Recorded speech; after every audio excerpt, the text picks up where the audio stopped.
Hello everyone, good evening to all of you. आज हम लोग सॉफ्ट टेनिंग मेथड पढ़ेंगे। वाटर ट्रीटमेंट का एक टॉपिक बच गया था तो वो उसको आज हम लोग पढ़ेंगे सॉफ्ट टेनिंग मेथड। दो मतलब आपके टोटल सॉफ्ट टेनिंग मेथड 5 हैं। एक आपका जियोलाइट है, काल्गन मेथड है, सोडा लाइम है और फिर उसके बाद एक आपका और है। टोटल 5 हैं, ठीक है। तो पाँचों के बारे में आज नहीं पढ़ेंगे, केवल 2 आज पढ़ेंगे, 3 कल वाले लेक्चर में पढ़ेंगे क्योंकि स्ट्रक्चर वगैरह ज़्यादा बनाना पड़ेगा तो इस वजह से हम लोग उसको कल वाले क्लास में पढ़ेंगे। आज वाले में केवल 2 प्रोसेस पढ़ेंगे, ठीक है। तो इसमें सबसे पहले सॉफ्ट टेनिंग मेथड होता क्या है, या जैसे हम लोग वाटर लेते हैं तो वाटर को कैसे सॉफ्ट करते हैं, या जैसे आपका हार्ड वाटर हो गया। हार्ड में भी 2 होता है, एक टेम्परेरी होता है, टेम्परेरी हार्डनेस होता है, एक होता है परमानेंट। तो टेम्परेरी हार्डनेस को किसकी सहायता से हम लोग उसको रिमूव करते हैं और परमानेंट हार्डनेस को कैसे रिमूव करते हैं, तो वो प्रोसेस हम लोग पढ़ेंगे, एक एक करके पढ़ते हैं। तो सबसे पहले हम लोग सॉफ्ट टेनिंग मेथड होता क्या है उसके बारे में डिस्कस करेंगे। Soft tending methods,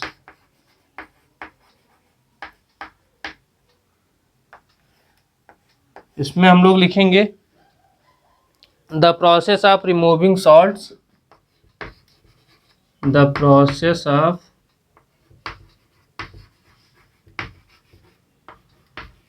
removing salts, the process of removing salts responsible for causing salts responsible या जिम्मेदार बोल सकते हो, responsible for hardness,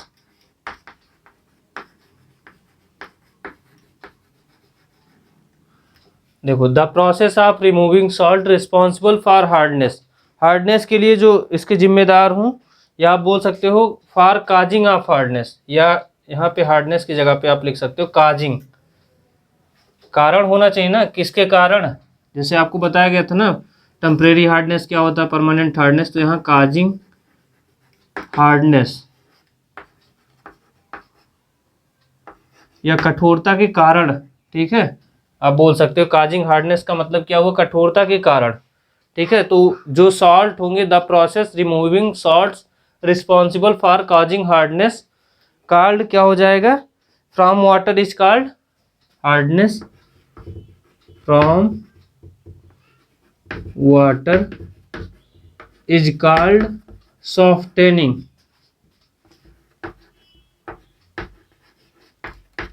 सॉफ्टेनिंग, ठीक है। ये क्या कहलाएगा, सॉफ्टेनिंग कहलाएगा।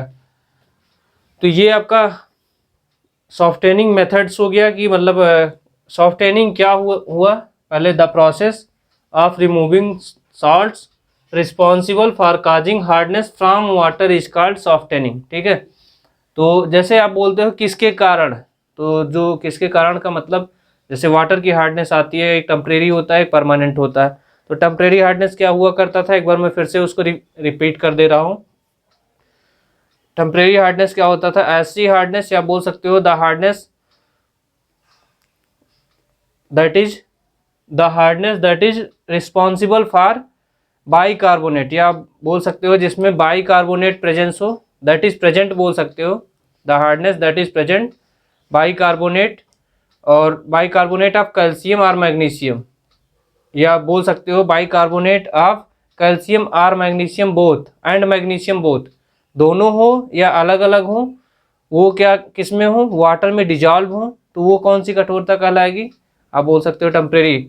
और जिसमें ऐसी कठोरता जिसमें क्या हो जाए, क्लोराइड, सल्फेट, कैल्शियम और मैग्नीशियम के हो जाए, या कैल्शियम और मैग्नीशियम के दोनों साथ में क्लोराइड और सल्फेट हों, वो वाटर में घुले हों, तो क्या कहलाएंगे, परमानेंट हार्डनेस कहलाएंगे। तो ये आपका हो गया टेम्परेरी और permanent.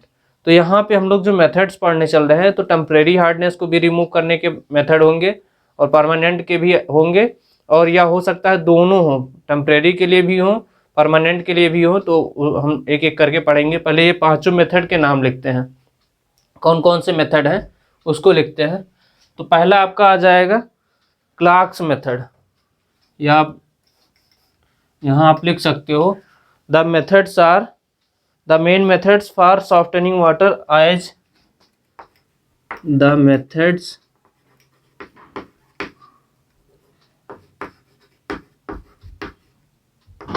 For softening the methods for softening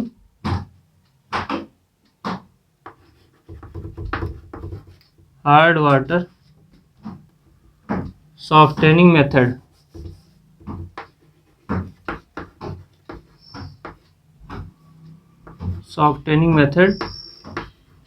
for hard water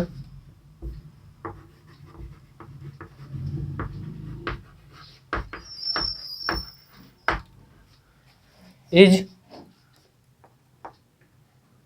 as below। ठीक है, तो ये कौन कौन से हो जाएंगे।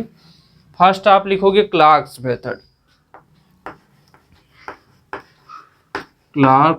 मेथड, फिर इसके बाद पहला क्या हुआ, क्लार्क्स मेथड हो गया। दूसरा क्या हो जाएगा, सोडा लाइम मेथड। सेकंड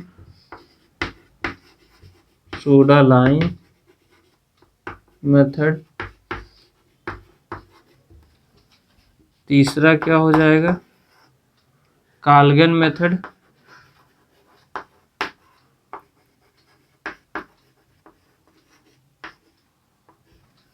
चौथा क्या हो जाएगा, जियोलाइट मेथड, या इसी को हम लोग परम्यूटेड मेथड भी बोलते हैं।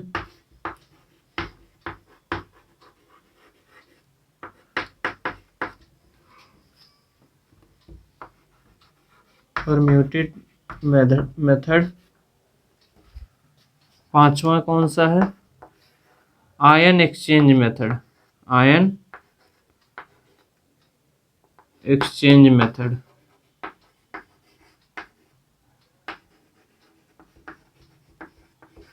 ठीक है, तो ये आपके इतने प्रोसेस हैं। पहला है क्लार्क्स मेथड, दूसरा है सोडा लाइम मेथड, तीसरा है काल्गन मेथड, चौथा है जियोलाइट या परम्यूटेड मेथड, और पांचवा है आयन एक्सचेंज मेथड। तो आज हम लोग केवल दो ही पढ़ेंगे, क्लार्क्स मेथड और सोडा लाइम मेथड। बाकी ये तीनों हम कल की क्लास में पढ़ेंगे, क्योंकि जैसे इस वाले में तीनों में क्या है, फिगर बनेगा। तो फिगर बनेगा तो उसमें टाइम ज़्यादा लगेगा, तो इसलिए हम टाइम ना ज़्यादा वेस्ट करेंगे।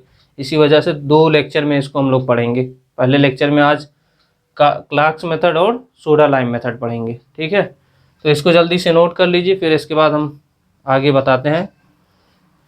नोट कर लीजिए जल्दी से।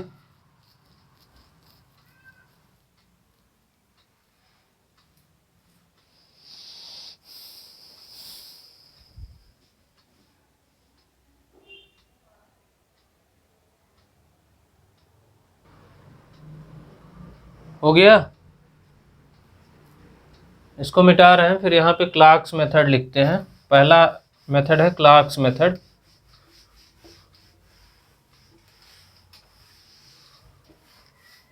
सॉफ्टनिंग मेथड का पहला मेथड है क्लार्क्स मेथड।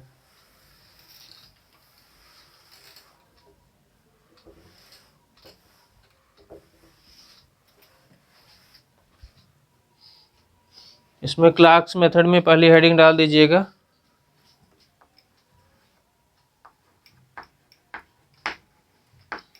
Clark's method.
पहला आपका कौन सा है, Clark's method.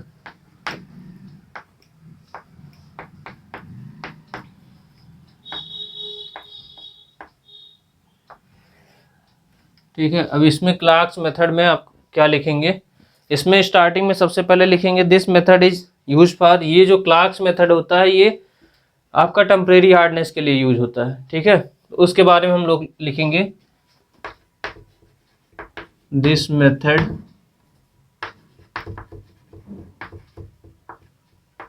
Is used for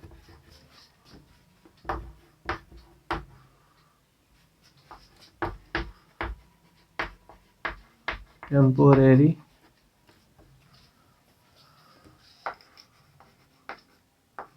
hardness of water. Temporary hardness के लिए ये मेथड यूज किया जाता है। This method is use for temporary hardness of water. आगे इसी में लिखेंगे a calculated amount of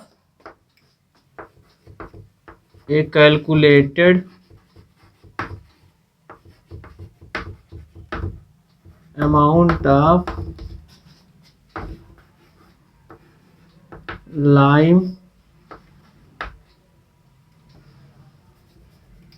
is added,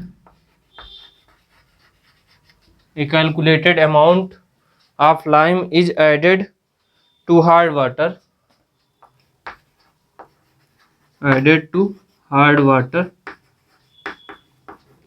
इसमें देखो क्या करना, जैसे कोई भी मेथड आप कर रहे हो तो उसमें कैलकुलेटेड अमाउंट रहेगा कि कितने अमाउंट में कितना आपको पानी, जैसे आपको 1 लीटर वाटर का सॉफ्ट करना है, या जैसे आप जो बॉटल देखते हो मार्केट में, आप देखते हो कि बॉटल आपको मिलता है 20 रुपए का या फिर 35 रुपए का 2 लीटर का, तो वो उसमें अमाउंट रहता है ना कि 2 लीटर है या 1 लीटर है, तो उतने के लिए कितना अमाउंट की ज़रूरत पड़ेगी, तो वो कैलकुलेट करके लिखा रहता है कि इतने अमाउंट के लिए हम लोग कितने सॉफ्टनिंग की ज़रूरत पड़ेगी या क्या क्या चीज़ हम लोग मिलाएंगे तो ये सॉफ्ट हो जाएगा, तो वो चीज़ इसमें लिखा हुआ है। फिर आगे इसी में आप लिखेंगे on heating soluble bicarbonate water, on heating soluble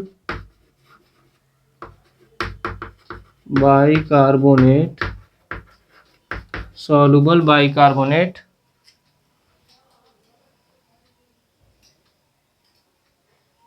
of calcium और मैग्नीशियम, या बोल सकते हो सॉल्युबल बाइकार्बोनेट ऑफ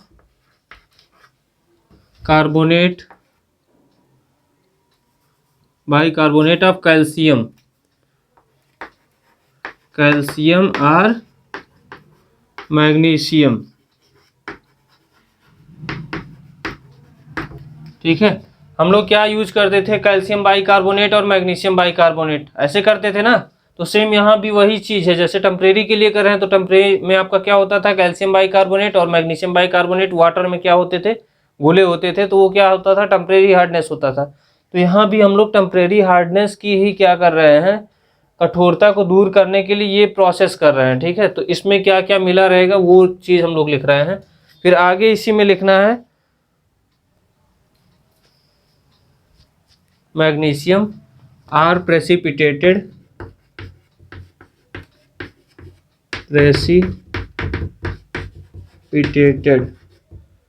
या बोल सकते हो प्रेसिपिटेट का मतलब क्या है, अवक्षेप, जो नीचे बैठ जाता है। जैसे आप कोई चीज़ मिलाते हो या आप कुछ घोलते हो किसी चीज़ में, तो वो क्या करता है नीचे, अगर जैसे उसकी अमाउंट मतलब जो, जैसे आप चीनी लिए हो या शरबत लिए हो, शरबत घोल लिए हो, उसमें अगर नींबू भी मिलाया हो तो नींबू का जो बीज होगा वो नीचे बैठ जाएगा। अगर आप उसको एक स्थिर रख दोगे तो वो क्या होगा, नीचे बैठ जाएगा। तो वही नीचे जो बैठ जाता है इनसॉल्युबल सब्सटेंस, इनसॉल्युबल ही होगा ना, वो घुलेगा नहीं, तो इनसॉल्युबल सब्सटेंस ही क्या बनाएगा, प्रेसिपिटेट बनाएगा। तो वहाँ इनसॉल्युबल सब्सटेंस जो होगा वो नीचे बैठ जाएगा। ठीक है, आगे इसमें लिखिए insoluble precipitated carbonate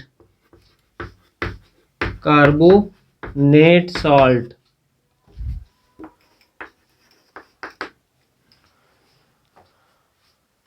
carbonate salt हो गया, इसी में आगे लिखिए which are separated by filtration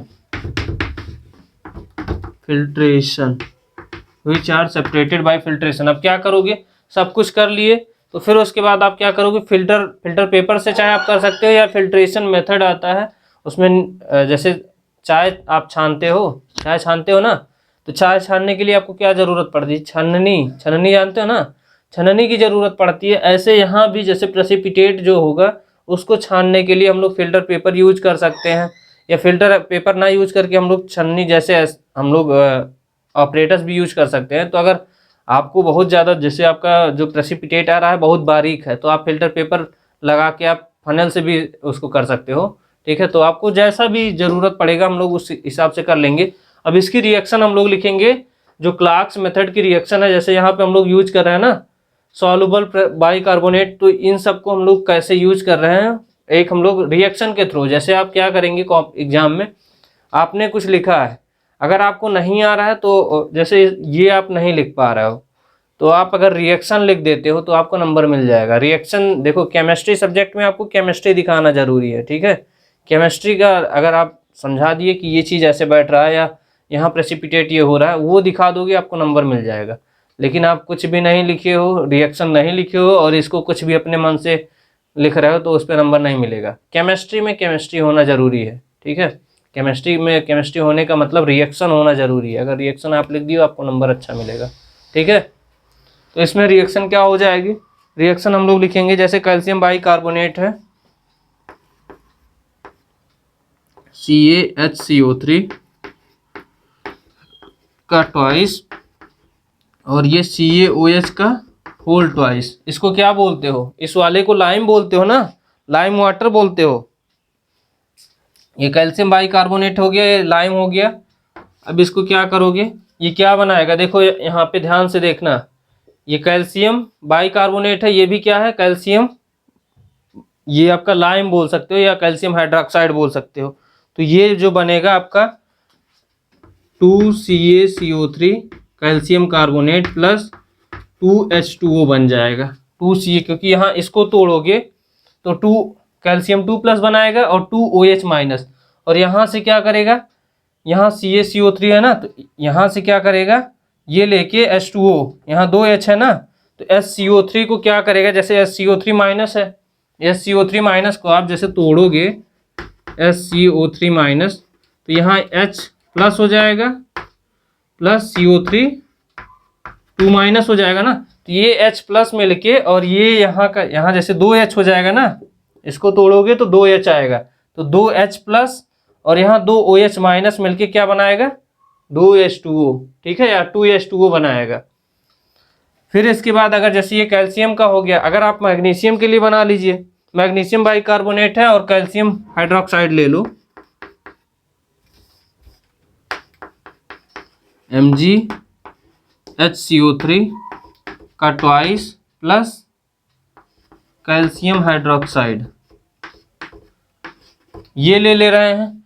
तो यहाँ पे क्या हो जाएगा, एक आपका मैग्नीशियम यहाँ जैसे 2 टाइम्स लिखा है ना, तो 2 टाइम्स की जगह पे एक कैल्शियम कार्बोनेट बनाएगा क्योंकि ये है, और एक क्या बनाएगा मैग्नीशियम बाइकार्बोनेट बनाएगा और H2O बना लेगा। तो वहाँ पे आप क्या करोगे, यहाँ क्या हो जाएगा MgCO3 magnesium carbonate plus calcium carbonate plus क्या बचा H2O बचा है, तो 2H2O हो जाएगा, वहाँ आप 2H2O ऐड कर दीजिए। यहाँ पे क्या करोगे 2H2O। अब ये सब क्या है प्रेसिपिटेट है और शेप है, तो ये एरो का जो ये नीचे का डायरेक्शन जो दिखा रहा है, इसका मतलब क्या है, नीचे बैठ गया है प्रेसिपिटेट के फॉर्म में, और ये H2O क्या हो गया, अलग हो गया है, ठीक है। ये आया ना, अरे बोल भी दो आप लोग। तो ये आपका क्लार्क्स मेथड हो गया है।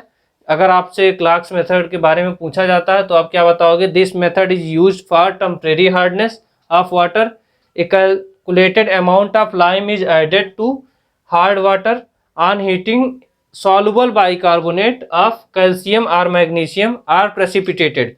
ये सॉल्युबल है, ठीक है, और इसको ये क्या हो जाएंगे जब इसमें कैल्शियम हाइड्रोक्साइड के साथ रिएक्शन कराएंगे तो ये क्या हो जाएगा, प्रेसिपिटेट नीचे बैठ जाएगा। तो एक बार हम लोग कैल्शियम बाइकार्बोनेट और कैल्शियम हाइड्रोक्साइड ले लेंगे, या बोल सकते हो इसको लाइम या चूना बोलते हो, ठीक है, वो ले लेंगे और यहाँ बना देगा कैल्शियम कार्बोनेट और यहाँ H2O निकल जाएगा। और जो ये लिखा हुआ है बस आपको ये शो कर मतलब दिखाया जा रहा है कि ये रिएक्शन करा कैसे रहा है। नहीं बहुत लोगों को क्या होता है, रट लेते हैं और वहाँ जाके लिख नहीं पाते हैं कि यहाँ पे कैल्शियम के साथ OH कैसे, तो वो उसकी बैलेंसी है, इसकी बैलेंसी इसके पास लिखा हुआ है, इसकी बैलेंसी इसके पास लिखा हुआ है। तो मैंने इसको बस बाइकार्बोनेट को यहाँ तोड़ के लिख दिया है कि इस तरह भी आप लिख सकते हो, ठीक है। इसको नोट कर लीजिए, जल्दी से नोट करिए।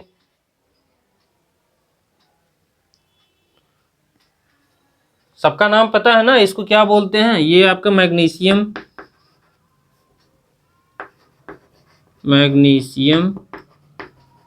बाइकार्बोनेट,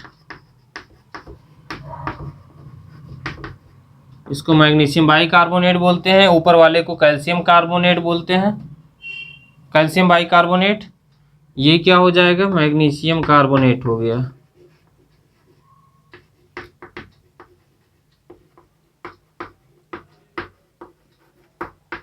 मैग्नीशियम कार्बोनेट, ये हो जाएगा कैल्शियम कार्बोनेट, या इसको यहाँ से ना लिख के यहाँ नीचे लिखो, मैग्नीशियम कार्बोनेट ये हो गया, और कैल्शियम कार्बोनेट ये हो गया। तो यहाँ भी कैल्शियम कार्बोनेट बना है, तो यहाँ भी अभी जगह नहीं है इसलिए नहीं लिख रहे हैं, तो इसको आप जल्दी से नोट करिए। फिर आपका इसके बाद है दूसरा मेथड, तो ये आपके पेपर में कभी कभार पूछा जाता है, ठीक है। इसके बाद जो दूसरा मेथड, ये क्लार्क्स मेथड हो गया, ये टेम्परेरी हार्डनेस के लिए आता है, ठीक है, ये टेम्परेरी हार्डनेस के लिए यूज किया जाता है। इसके बाद जो प्रोसेस है वो टेम्परेरी और परमानेंट दोनों के लिए पूछा जाता है, काल्गन मेथड है, या बोल सकते हो काल्गन नहीं, सोडा लाइम मेथड है, काल्गन तीसरा वाला है, सोडा लाइम मेथड है। तो वो दोनों के लिए होता है, टेम्परेरी हार्डनेस के लिए भी होता है और परमानेंट हार्डनेस के लिए होता है। तो आज केवल हम लोग 2 ही पढ़ेंगे, फिर कल वाले लेक्चर में क्या पढ़ेंगे, तीनों जो बचे होंगे, आयन एक्सचेंज मेथड, और फिर उसके बाद जियोलाइट मेथड, और एक आपका काल्गन मेथड, ये तीनों पढ़ेंगे। तो आज पहले इसको नोट करिए, फिर उसके बाद एक और है उसको बताते हैं, फिर उसके बाद ये लेक्चर यहीं ख़त्म करेंगे। नोट करिए जल्दी से।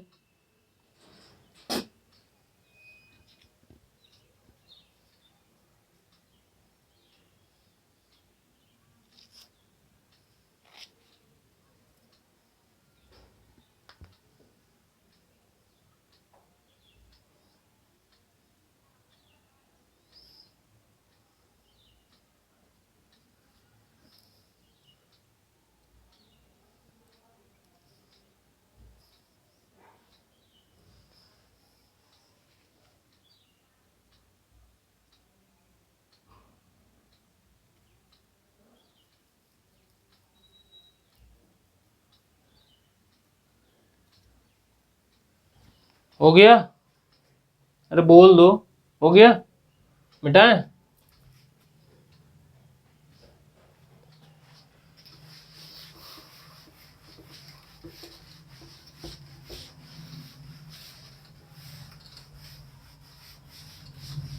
देखिए थोड़ा थियोरेटिकल है, इसीलिए ज़्यादा बड़ा लेक्चर नहीं बनाएंगे इसके लिए। थियोरेटिकल में ज़्यादा बड़ा न्यूमेरिकल होता है तो उसमें चल जाता है, थियोरेटिकल में कुछ देर बाद आपको समझ में नहीं आता है या फिर आप बोर होने लगते हैं, इसीलिए थ्योरी वाला पोर्शन जो होता है उसको मैं छोटा छोटा लेक्चर करके बनाऊंगा।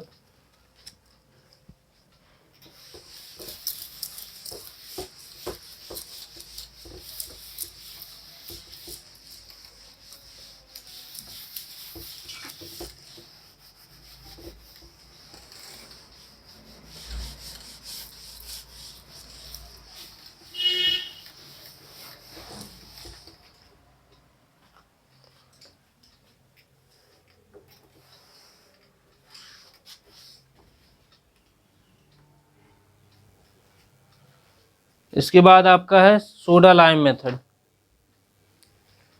या सोडा लाइम प्रोसेस आप बोल सकते हो, सोडा लाइम प्रोसेस बोल सकते हो या मेथड भी बोल सकते हो। Soda lime process. ठीक है, तो इसमें क्या होता है, इसमें जो आपका कैल्शियम बाइकार्बोनेट और magnesium bicarbonate, calcium sulphate, magnesium sulphate, ये सब आप यूज करोगे, क्योंकि इसमें टेम्परेरी और परमानेंट दोनों के लिए होता है। तो हम लोग पहले टेम्परेरी की रिएक्शन लिखेंगे, फिर उसके बाद परमानेंट की भी लिखेंगे। उसके पहले हम लोग जो पूरा इसके प्रोसीजर टाइप का होता है उसको लिखेंगे। तो एक एक करके हम लोग लिखते हैं। तो इसमें सोडा लाइम प्रोसेस में क्या लिखेंगे, this method is used for, this method is used for softening of water, softening of water। अब यहां देखिए, this method is use for softening of water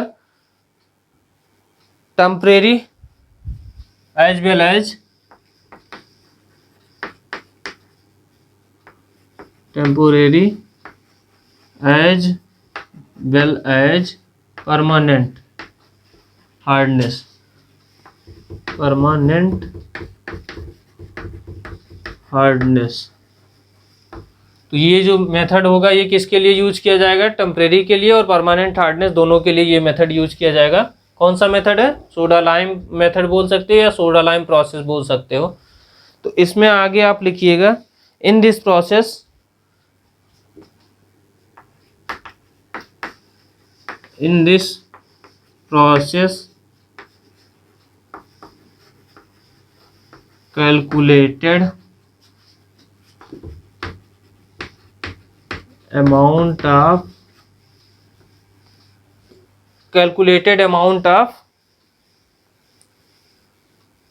lime and soda, calculated amount of lime and soda। ठीक है, calculated amount of lime and soda are added to hard water, are added to hard water। तो इसमें calculated amount में आप क्या करोगे, soda भी मिलाओगे और लाइम भी मिलाओगे, दोनों को मिलाओगे। किसमें, हार्ड वाटर में, या जो आप घर पे यूज करते हो वाटर वो भी आपका हार्ड वाटर होता है, या जो आप नहाने के लिए यूज करते हो वो भी हार्ड वाटर होता है। बस ये होता है किसी किसी की हार्डनेस ज़्यादा होती है, किसी की कम होती है, बस यही अंतर आ सकता है। जैसे तालाब वगैरह का हार्डनेस देखोगे तो उसकी ज़्यादा आएगी कंपेयर टू जो आप यहाँ पे नहाने के लिए यूज करते हो, या जो आपका सप्लाई वाला वाटर आता है वो सब उसके कंपेयर में ये कम हार्डनेस होती है। इसमें उसमें ज़्यादा हार्डनेस होती है, क्योंकि वहाँ पे ढेर सारी अशुद्धियाँ पाई जाती हैं। तालाब वगैरह में आप देखते हो ढेर सारी अशुद्धियाँ पाई जाती हैं, तो वो उसके कंपेयर में जो आपका जो नहाते हो वो वाला कम हार्डनेस होती है, जो कि हम लोगों के शरीर के लिए लाभदायक होता है, हानिकारक नहीं होता है। अगर वहाँ पे आप नहाओगे तो वो नुकसान करता है। ठीक है, तो इसमें आगे आप क्या लिखोगे, इसमें आप लिखिए insoluble calcium carbonate, insoluble calcium carbonate, comma magnesium carbonate,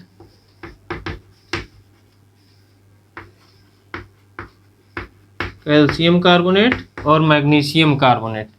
calcium carbonate and comma magnesium carbonate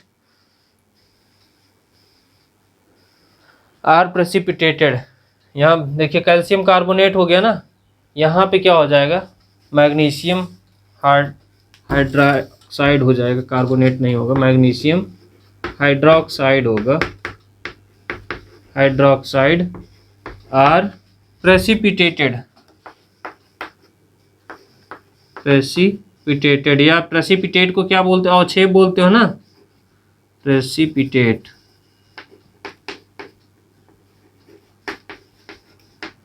ठीक है, तो ये आपका क्या हो गया, इतना आपको लिखना होगा इसके बारे में। और जब ये प्रेसिपिटेट हो जाएगा तो इसको क्या करेंगे हम लोग, फिल्ट्रेट कर देंगे। फिल्ट्रेट करने के बाद उसको अलग कर लेंगे। तो उसको क्या लिखेंगे हम लोग, these are removed by filtration, these are removed by filtration. These are removed by filtration and soft water is obtained. And soft water is obtained.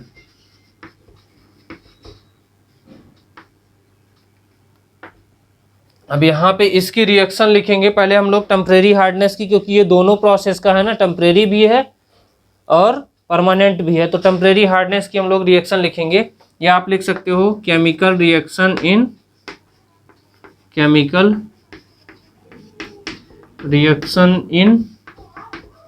Temporary hardness.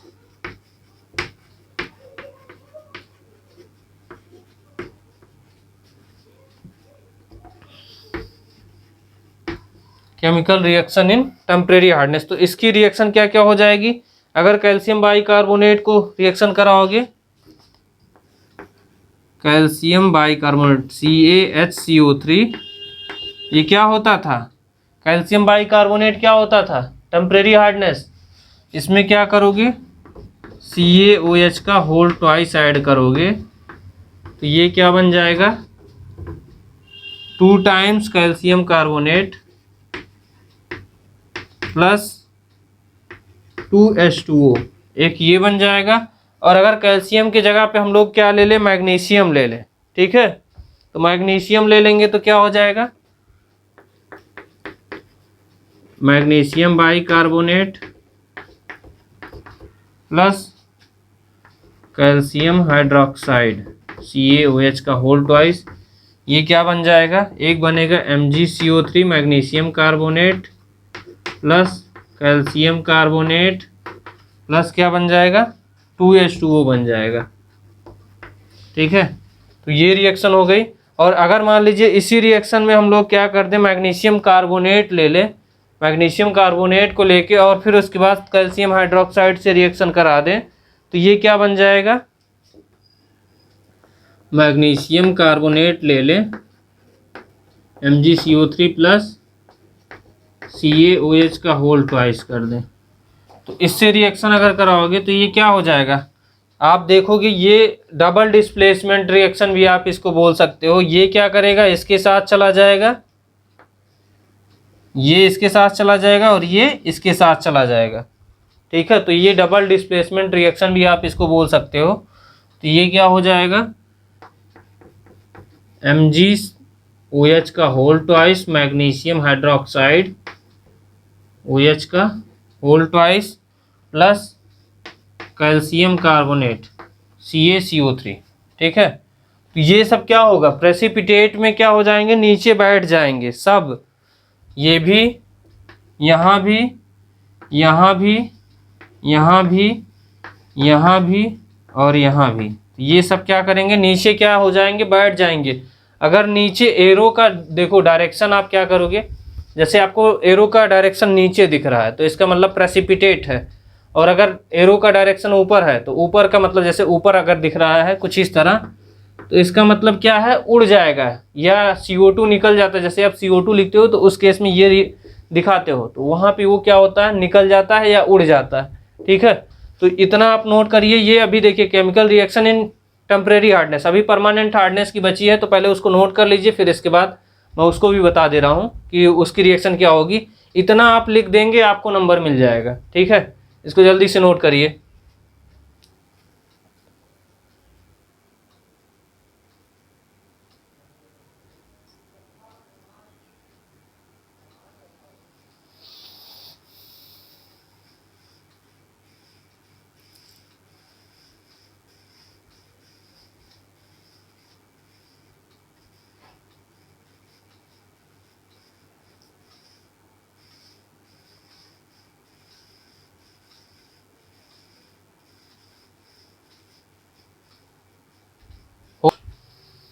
जैसे इसमें रिएक्शन आप लिखेंगे chemical reaction in permanent hardness, तो आप इसमें जैसे chemical reaction में permanent hardness में कौन कौन सी होती थी, कैल्शियम क्लोराइड होता था, calcium sulphate, magnesium chloride magnesium sulphate, तो उसी की रिएक्शन हमको लिखनी है।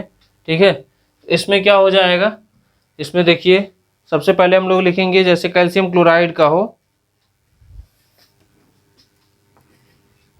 CaCl2 प्लस, अब किसके साथ रिएक्शन कराएंगे, हम लोग क्या यूज कर रहे थे, जैसे उसमें हम लोग क्या कर रहे थे, कैल्शियम हाइड्रोक्साइड यूज कर रहे थे, इसमें आप सोडियम कार्बोनेट यूज करेंगे। तो यहाँ Na2CO3 हो जाएगा। तो यहाँ पे क्या करेंगे, देखिए यहाँ पे इसको तोड़ोगे तो CaCl2 को कैल्शियम 2 प्लस 2Cl माइनस हो जाएगा, और Na2 को तोड़ोगे 2Na हो जाएगा, तो ये NaCl ये बनाएगा कैल्शियम क्लोराइड, कैल्शियम कार्बोनेट बनेगा और प्लस 2NaCl बन जाएगा। ठीक है, तो ये नीचे बैठ जाएगा और NaCl तो एकदम सॉल्युबल हो जाएगा। तो इस तरह का NaCl हो गया। फिर अगर मान लो CaSO4 है, CaSO4 है और Na2CO3 है, तो क्या बन जाएगा, CaCO3 ये नीचे बैठ जाएगा प्लस Na2SO4 है, Na2SO4 बन जाएगा। ठीक है, इसके साथ ये कार्बोनेट बन गया और इसके साथ क्या बन गया, Na2SO4 बन गया। फिर इसके बाद अगर मान लीजिए हम लोग मैग्नीशियम क्लोराइड ले रहे हैं MgCl2 और सोडियम कार्बोनेट के साथ रिएक्शन कराएंगे Na2CO3, तो ये क्या बन जाएगा, MgCO3 ये नीचे बैठ जाएगा प्लस यहाँ हो जाएगा आपका MgCl2 बन जाएगा, नहीं NaCl बनेगा, 2NaCl। ठीक है, यहाँ पे क्या बनेगा, 2NaCl। MgCl2 के साथ रिएक्शन कराने पे क्या किया सोडियम कार्बोनेट के साथ, तो MgCO3 बन जाएगा और ये 2NaCl। फिर मान लीजिए अगर MgSO4 से आप करा रहे हैं, MgSO4 Na2CO3 के साथ रिएक्शन करा रहे हैं, तो ये बन जाएगा आपका MgCO3 ये बैठ जाएगा प्लस Na2SO4 बन जाएगा, सोडियम सल्फेट बनेगा। ठीक है, तो ये नीचे बैठ गया। फिर इसी तरह अगर मान लीजिए आप मैग्नीशियम कार्बोनेट और कैल्शियम हाइड्रोक्साइड को करा दोगे, मान लो इसी में मैग्नीशियम कार्बोनेट ले लो और कैल्शियम हाइड्रोक्साइड के साथ रिएक्शन करा दो, तो ये क्या हो जाएगा, MgOH का होल ट्वाइस प्लस, और ये नीचे बैठ जाएगा, पहले एरो का डायरेक्शन दिखाते हैं, नीचे बैठ जाएगा प्लस ये क्या बनेगा, कैल्शियम कार्बोनेट बन जाएगा CaCO3, तो ये भी बैठ जाएगा। ठीक है, तो इस तरह का ये क्या हो गया, chemical reaction in permanent hardness, ये रिएक्शन हो जाएगी। तो इतना आप अगर लिख देंगे आपको नंबर मिल जाएगा। इसके बाद बाकी और जो आपको बचा है 3 प्रोसेस, वो आपको नेक्स्ट लेक्चर में बताया जाएगा। आपका एक बचा है काल्गन मेथड है, जियोलाइट मेथड है, और एक आपका और कौन सा है, आयन एक्सचेंज मेथड, तो वो उसको आपको नेक्स्ट लेक्चर में बताएंगे। Thank you.